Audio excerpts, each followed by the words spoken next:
Pakistan institute of medical sciences ایک ہسپتال، آگ کا شعلہ یا قصاب خانہ، اس پہ بات کریں گے۔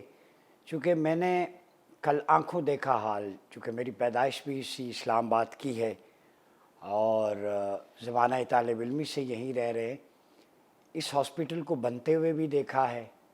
بچپن میں میرا خود گلے کا آپریشن 92 میں اسی ہاسپٹل میں ہوا تھا۔ آج میں تاریخ بتانا چاہتا ہوں کہ پمز کیا تھا اور آج کیا ہے، اور یہ ایک آتش زدگی کا واقعہ نہیں ہے، یہ قومی سانحہ ہے، یہ بے حسی ہے اجتماعی طور پر اس نظام کی۔ پہلے موٹا موٹا میں آپ کو ایک بریف کر دوں۔ کل سے میں وی لاگ، ٹاک شوز، میڈیا پہ، مختلف جگہوں پہ دیکھ رہا ہوں، اصل ایشو پہ، بنیاد جو فساد کی جڑ ہے اس پہ کوئی بات نہیں کر رہا۔ میں آپ کو بتاتا ہوں، آپ کے پاس 70-72 ماڈل کی گاڑی ہو اور ابھی تک آپ نے رکھی ہو 2026 میں، جس کو 50 سال ہو گئے ہوں، اور اس کا انجن بھی ناکارہ ہو چکا ہو، اس کی بریکیں بھی فیل ہوں، باڈی بھی کام نہیں، بار بار آپ ورک شاپ میں جائیں، اور پاکستان میں ایک اصطلاح استعمال ہوتی ہے جگاڑ لگا کے تاریں جوڑ کے گزارا کر رہے ہوں، تو اس کا مطلب ہے کہ آپ اپنے ساتھ بھی زیادتی کر رہے ہیں، اپنی جان کے ساتھ، اور اس گاڑی جسے کباڑ خانے میں اب ہونا چاہیے وہ زیر استعمال نہیں آ سکتی، آپ کا خرچہ بھی بڑھا رہی ہے، بوجھ ہے، ٹائم کا ضیاع بھی ہے، بجٹ کا ضیاع بھی ہے، زندگی کے لیے خطرہ، اس سے جان چھڑانی چاہیے۔ پاکستان کا موجودہ نظام اسی گاڑی کی طرح ہے، جس کا انجن بھی فیل ہو چکا ہے، بریکیں بھی فیل ہو چکی ہیں، جس کا ریڈیٹر بھی ابلنا شروع ہو گیا ہے، گیسکٹ بھی فارغ ہو گئی ہے، جس کی لائٹیں ہی نہیں ہیں، جس کی باڈی سٹرکچر بیٹھ چکا ہے، اور آج ہم بات کر رہے ہیں یہ ہو جاتا، فائر فائٹنگ ہو جاتی، گیٹ کھل جاتے۔ نہیں، اس ملک کا نظام کا دروازہ، اس کے تالے ہی زنگ آلود ہو چکے ہیں، کیا کھولیں گے آپ؟ یہ گلا سڑا تعفن زدہ نظام 77 سالوں سے یہ لاش بن کے ایک بدبو پھیلا رہا ہے اور عوام کا خون نچوڑ رہا ہے۔ کل سے میں تجزیے جو رسپانسبلٹی فکس کریں گے، آج میں کچھ آپ کو حقائق بتانے جا رہا ہوں۔ اس سے پہلے کہ میں پمز کے بجٹ اور ہسٹری پہ آؤں، مجھے کل وہاں جانے کا اتفاق ہوا۔ نمبر 1، میں عینی شاہد ہوں، میرا حق ہے ایک سٹیزن آف پاکستان کے طور پہ آبزرو کرنا، ایک جرنلسٹ کے طور پہ۔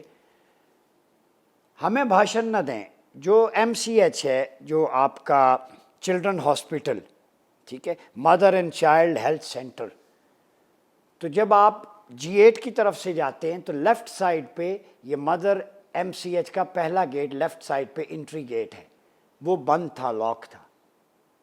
اندر آپ جاتے ہیں تو جو ایمرجنسی ایگزٹ کے لیے دروازے ہوتے ہیں وہ لاک تھے، میں نے اپنی آنکھوں سے دیکھے، اور ہتھوڑوں سے کھڑکیوں کے شیشے اور وہ بلاک کنکریٹ کے توڑ کے وہاں سے بچوں کی لاشیں، اور جو بچے بچ گئے 2-4 ان کو ریسکیو کیا گیا۔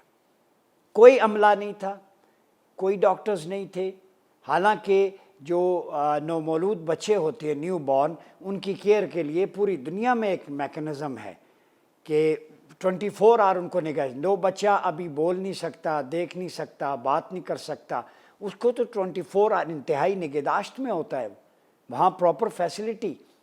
میں آگے آتا ہوں آپ کتنے کھابے کھاتے ہیں اور کیا کرتے ہیں۔ پھر وہاں پہ پمز میں جس سیکیورٹی کمپنی کو کافی عرصے سے ٹھیکہ دیا گیا، انتہائی بدتمیز، میں یہ لفظ استعمال کر رہا ہوں، گارڈز ہیں جو کسی کو ویژول نہیں بنانے دیتے، بڑا کوئی آ جائے تو خاکرو پورا عملہ اکٹھا ہو جاتا ہے، عام آدمی کی، ایون جرنلسٹ کی، کسی کی سنوائی نہیں ہوتی، اتنے بدتمیز اور ڈیکویٹ ہیں۔ اور اگر کسی نے لاش لے جانی ہو تو کل مجھے ایک دوست نے بتایا کہ اس کی بیٹی وینٹیلیٹر پہ تھی، چھوٹی، تو بل بنا، تو انہوں نے کہا جب تک بل پے نہیں ہوگا ہم آپ کو ڈیڈ باڈی نہیں دیں گے۔ یہ پمز کا حال ہے۔ پمز کے سٹور سے ادویات غائب ہوتی ہیں، کسی اور فارمیسی میں سیل ہوتی ہیں، یہ ایویڈنس ہے میرے پاس۔ اور پمز کی جو مشین سٹی NGO کی ہوتی ہے، جو آپ کی کورونری ہارٹ کی جو سٹرکچر ہے اس کا معلوم کرنے کے لیے بلاکیج ہے، ڈیزیز ہے، نہیں ہے، وہ ٹیسٹ ایکسل لیب سے، کل میں نے پوری اسٹڈی کی ہے، IDC اسلام آباد سے، مختلف جگہوں سے، 20 سے 25 ہزار میں ہوتا ہے، اور وہ ٹیسٹ پمز میں 2 سے 5 ہزار میں ہو سکتا ہے۔ وہ مشین خراب کی گئی ہے جہاں عمران صاحب کو لایا گیا، عمران خان صاحب کو، اور کہا گیا کہ بہتر علاج ہوگا، وزیر صحت نے بھی قلابے میں لائے، تو اس وقت پرائم منسٹر کو پتہ چلا وہ مشین تو خراب ہے۔ اور اب سنیے، کل مجھے ایک ذمہ دار بندے نے پمس میں بتایا اس مشین کے خراب کرنے میں وہاں کے 2-3 لوگ ملوث ہیں جنہوں نے خود خراب کی۔ اب خراب کر کے واردات کیا کرتے ہیں، وزٹنگ کارڈ رکھے ہوئے ہیں جس میں ای ڈی ایگزیکٹو ڈائریکٹر یہ جو سکندر صاحب ہیں، ایم ایس ہیں، نیچے تک ڈاکٹرز کا مافیا، یہ کسائی ملے ہوئے ہیں، انہوں نے وزٹنگ کارڈ دیتے ہیں اس بندے کو اور وہ ساتھ لے کے جاتا ہے، سر جی مشین تو خراب ہے، آئیں G8 میں فلاں لیب سے آپ کا ٹیسٹ کرواتے ہیں۔ آپ اندازہ لگائیں کیا کچھ ہو رہا ہے، کتنا بڑا مافیا ہے یہ پمس، یہ مافیا کا گڑھ بن چکا ہے۔ جو غریب لوگ ٹیسٹ کروانے کی سکت نہیں رکھتے، آرٹیکل 38 کہتا ہے بنیادی صحت کی ضروریات انہیں فراہم کی جائے، مشین خراب کر کے بھاری بھرکم ٹیسٹ ان کو اپنی لیب سے، یہ مافیا جو ادھر بیٹھے ہوئے ہیں پمس کے اندر، وہ وہاں سے پیسے بٹورتے ہیں، مہنگے ٹیسٹ کرواتے ہیں اور یہاں کی رپورٹس غلط بناتے ہیں تاکہ لوگوں کا اعتبار نہ ہو، باہر لیب سے ٹیسٹ کروائیں۔ یہ بہت بڑی باریک واردات ہے۔ اس کے علاوہ وہاں کے ہاسٹلز میں جو کچھ ہوتا ہے وہ الگ بات ہے۔ اب یہ پمس قائم ہوا 1985 میں، یہ سب سے بڑا طبی ادارہ تھا اور ہسپتال ایک پبلک سیکٹر میڈیکل یونیورسٹی کی حیثیت رکھتا ہے، آپ اندازہ لگائیں، جہاں انڈر گریجویٹ، گریجویٹ اور پوسٹ گریجویٹ طبی ٹریننگ اور تربیت دی جاتی۔ This is not just a hospital, یہ ٹریننگ انسٹیٹیوٹ بھی ہے۔ یہاں پہ انڈر گریجویٹ، پوسٹ گریجویٹ اور گریجویٹس، ان کی گریجویٹ جو میڈیکل ٹریننگ ہے وہ بھی دی جاتی ہے، اور اس میں کارڈیالوجی، برن، گائنی، نیورولوجی سمیت دیگر اہم شعبے ہیں۔ اور یہ 2005 جیسے زلزلے کے قومی سانحات میں اسی پمز نے بڑا امپورٹنٹ رول پلے کیا تھا، جو آج 21 سال کے بعد بالکل کولیپس کر گیا۔ لوگ اوپر جاتے ہیں، ہم نیچے آئے، یعنی زلزلے میں جب 2800 لوگوں کو ایک وقت میں بھگتا، میں خود وہاں موجود تھا، ہیلی کاپٹر لینڈ کرتا، لوگوں کو لایا جاتا، تو یہی وہی پمس تھا، وہی کیپیسٹی تھی۔ آج کیا وجہ ہے؟ وجہ یہ ہے کہ 25 لاکھ اسلام آباد کی آبادی ہے، 9 کلومیٹر کے ریڈیس پہ 2 ہسپتال ہیں، C D A Poly clinic اور پمس، سی ڈی اے ہسپتال سی ڈی اے کے انڈر۔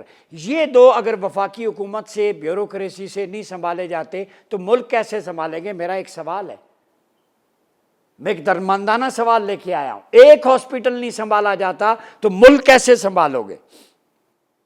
بات سمجھ رہے ہیں؟ پھر اس میں چلڈرن ہاسپٹل جو سب سے بڑا مرکز ہے بچوں کی جراحی اور علاج کا، اس کی حالت ہی نہ پوچھیں، وہاں کیا کچھ ہوتا ہے۔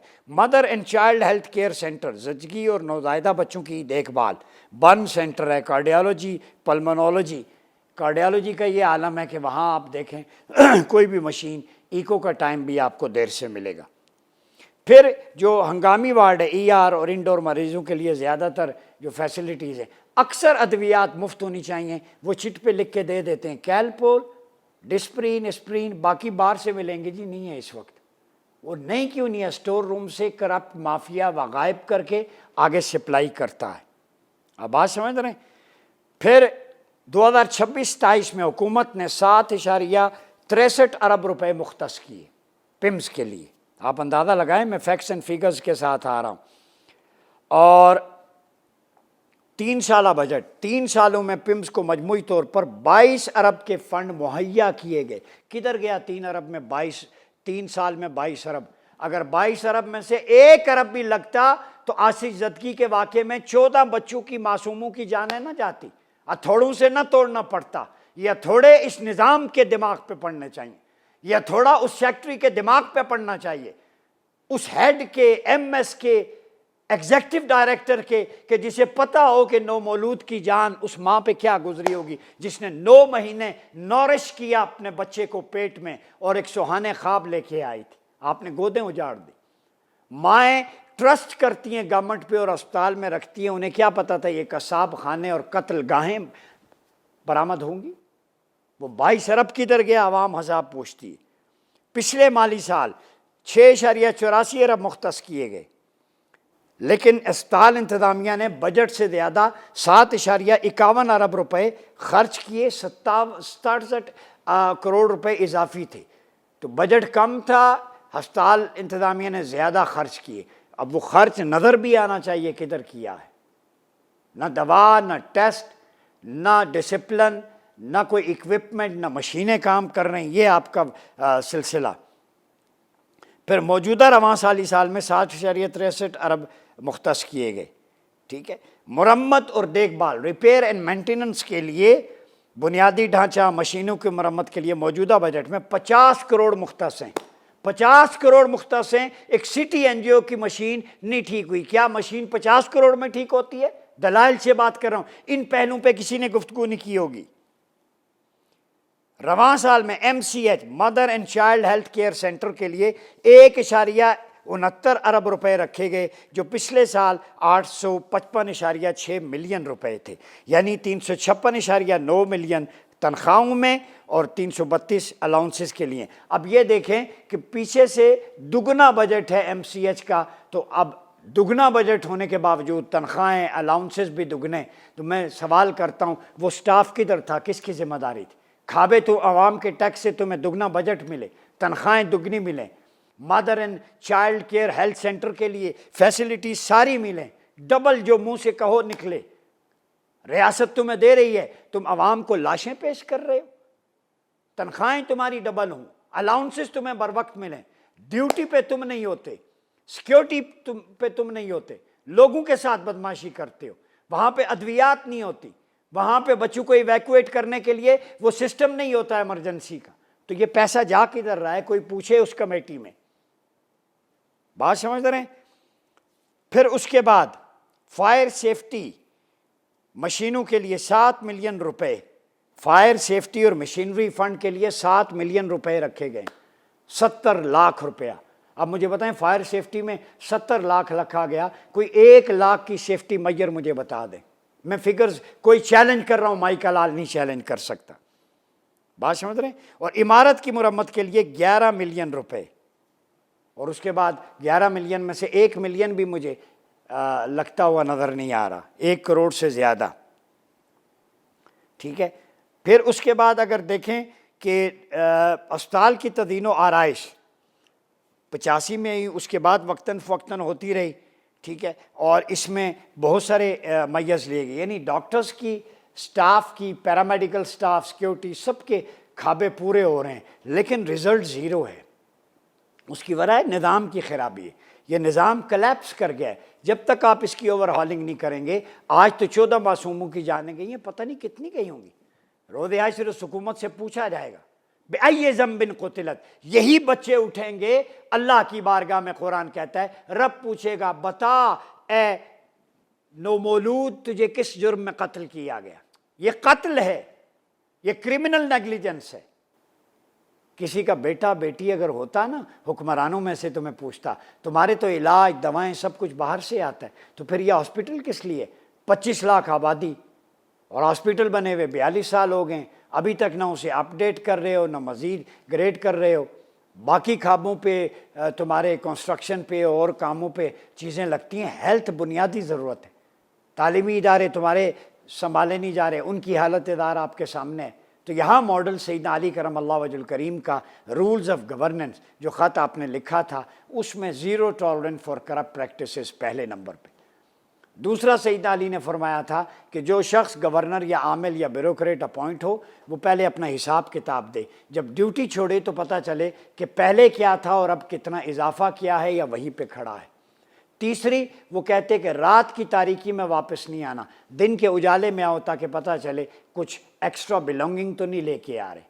تو اس ملک میں اگر رولز آف گورننس کو، بیوروکریسی کو ٹھیک کرنا ہے، پورے نظام کو، خلافہ علی منہاج النبوہ از the only solution۔ اور میں بار بار کہتا ہوں یہ اشرافیہ سٹیٹس کو اسی لیے گھبراتا ہے، یہ حادثے ہوتے رہیں، ہمارے کھابے بنتے رہیں، کون پوچھنے والا ہے؟ وہ بدماش ہے ای ڈی او جو سلطان سکندر، پیپلز پارٹی کے دور میں اسے اپوائنٹ کیا گیا 2023 میں، آج پی پی بھی سیاست کرتی ہے وہاں کھڑے ہو کے، جی ہے آپ کا اتنا طاقتور آدمی ہے، اسے کوئی نہیں اتار سکتا۔ تو اس ملک کی سمت ٹھیک کرنی ہے تو آقا علیہ الصلوۃ والسلام کا نظام جو قرآن و سنت پہ مبنی ہے، وہی پاکستان کی خوشحالی کا ضامن ہے، اس کے علاوہ کچھ اور نہیں۔ اپنا بہت خیال رکھیے، اجازت دیجیے، اللہ حافظ۔